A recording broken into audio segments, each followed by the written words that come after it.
Hi, and welcome to our second episode of Making Sense of Your Money.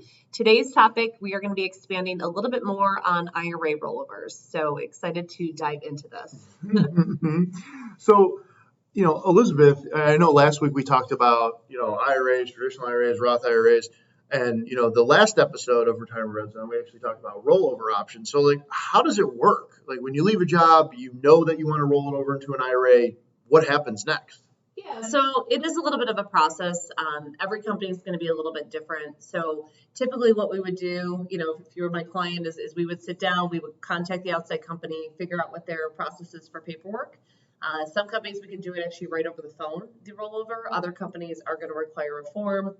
We complete that, get that to them, and then the check, when it gets payable, is actually made payable to the institution for your benefit. That way there's no tax withheld, there's no penalties. That's how they know that it's done as a rollover.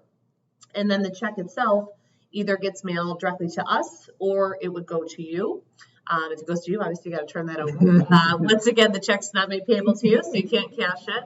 I do have some clients who do like to take a quick picture of it though, especially if it's a larger one when they retire. But yeah, so then it'll go right into your IRA here and get invested for you. So when doesn't a rollover make sense? I know we've heard a lot about when it does, but when would it not make sense to roll your money over into an IRA? Great question, Jeff. So I think, it doesn't always make sense to roll your money to an IRA. And I think there's maybe one prominent thing that I can think of that we run into that sometimes is, that it might not make sense to do that.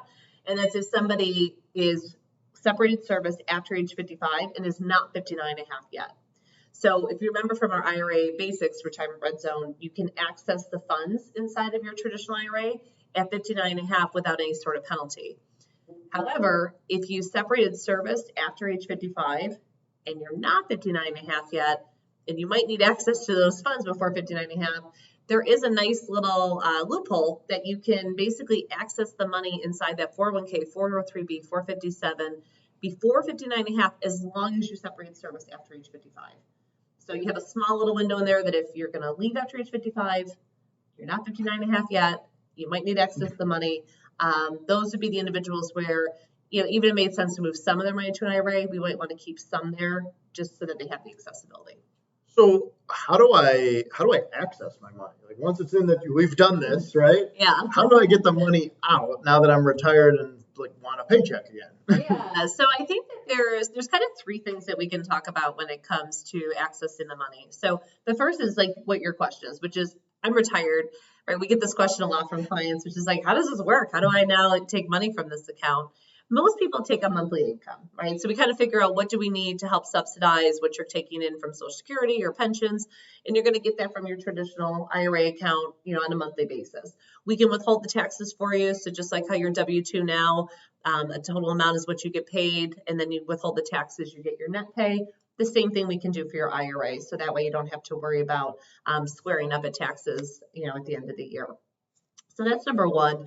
The two more kind of, uncommon ways is, what happens if you do need money before you're 59 and a half, right? Before you're retired and this money is in an IRA. Well, you will have to pay tax on it, right? We talked about that. You're never going to be able to avoid that if it's in a traditional IRA. But then on top of that, there's also a 10% early withdrawal penalty that you will be faced with if you're accessing these funds prior to 59 and a half. Unless you have a qualified event. So there are some qualified events out there. We would encourage you to speak with your accountant if you're in a situation where you're trying to avoid that 10% penalty. But some of those, there's qualifications for first-time home buyers. If you were disabled, certain medical expenses, things like that. Definitely a situation you don't want to find yourself in. But if you are, understand that, yes, it is still going to be taxable. We can't get away from that. But you may be able to avoid the early withdrawal penalty. And then the third kind of cool thing that you can do with an IRA is it's called a 60-day rollover. So what this works as is basically kind of like a bridge to get access to your money without having to pay tax, as long as you can get it back into the account within a certain amount of time. And that certain amount of time is 60 days.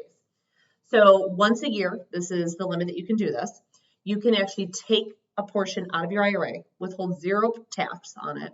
And as long as that amount is returned to your account within 60 days of receipt, you will not have to pay tax on that, and there will not be a 10% penalty. So this isn't something you want to just like do once a year just because you want to take it out and put it back. But there are instances where this can be really helpful. Like, we've had clients over the past few years who are trying to purchase a house, right? And right now the housing market is wild, and they want to be able to not have a contingency on their current property. So they find a house, their house is currently up for sale. As long as they know reasonably that their primary residence should be able to sell within 60 days, they would use the portion of their IRA to close on the current house.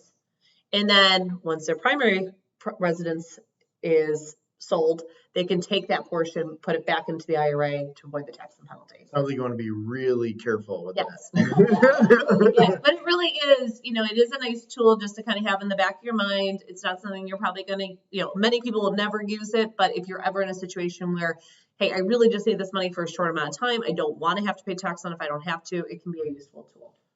So one more question I have for you. So in the first retirement red zone, we talked about IRA limits, right? Mm-hmm. So does this apply to a rollover? How does that work?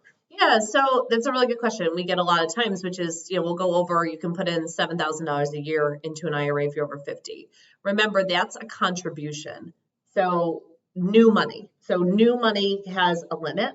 If it's existing money that's pre-tax in your 401k, your 403b, there is no limit. It could be millions of dollars. It could be $20,000. It doesn't matter. That money can move to an IRA. It can move multiple times within a year. There's no limit on that. There's no hold bar when it comes to how much you can actually roll over in any given year.